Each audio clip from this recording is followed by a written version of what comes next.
cheese triangle and a bag of Skittles, and yes, he did eat them together because he's weird like that. "Mr. Bumble," Mr. Banerjee said, pointing at me, "what would you do first? Come on, you're lost. Escaped werewolf, what would you do?" I took a deep breath, considering my options.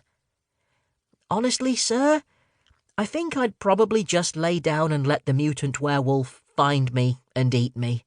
I reckon it'd be easier that way, and—" "He's just an 11-year-old boy," Jagger added. "Exactly," I said.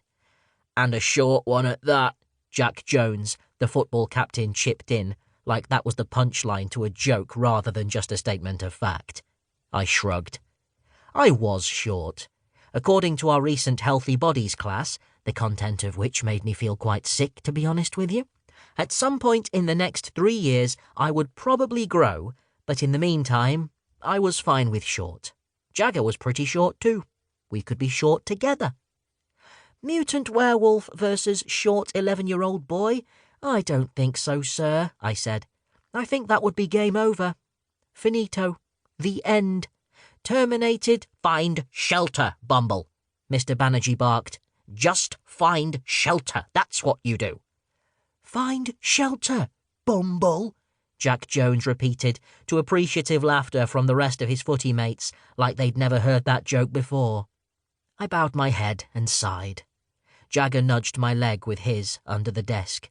That was him telling me it'd be okay. He'd got my back. And just to ignore Jack.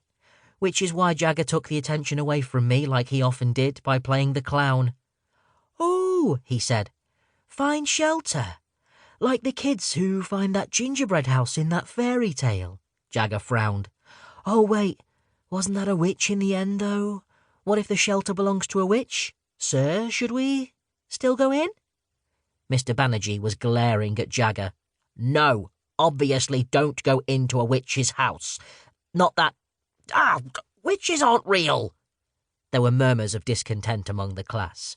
If witches weren't real, why were there so many books written about them?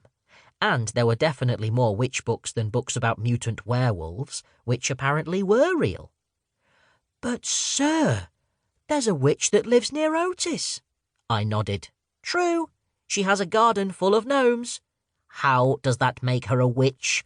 Mr. Banerjee asked. "Because they were once regular kids who she turned to stone with her witchy powers," I told him. "They say that every time a kid leaves town, a new gnome appears, which begs the question, did the kid really leave town?" There was a groan from behind me, and someone on the Drama Darlings table, probably Kyle Benson because he has no sense of humour, muttered, "Please be quiet." "I can't help the story," I said. "Otis can't help the story," Jagger added by way of backup. "This is not about going into a stranger's house," Mr. Banerjee said. "You make your own." "Our own house?" I said. "How? We'd have to draw up plans, get the materials. I can't lay bricks or wire up electrics." "Should we wire our own electrics, sir?" Jagger asked. "Should we plug directly into the national grid? I hear if you wear wellies, you can insulate yourself against electric shocks." "You build a simple shelter out of fallen branches, twigs, leaves, anything you can get your hands on," Mr. Banerjee said patiently. He must have seen the look of doubt on my face, because he then added, "What is it, Mr. Bumble?" I said, chewing my lip a bit. "It's just... my dad tried to build an extension to our house himself, and the council refused planning approval and made him tear it down because it was built with the wrong materials. If bricks and wood don't pass muster, I'm just not sure they'll go for twigs and leaves." "Are you trying to wind me up?" Mr. Banerjee asked. "No, sir. Without shelter, you will quickly succumb to hypothermia. A basic shelter is your priority." Jagger raised his hand. "Mr. Banerjee, sir? What about water? Surely water is a priority?" Mr. Banerjee shook his head. "You can survive 3 days without water, and, in an emergency, there are other solutions.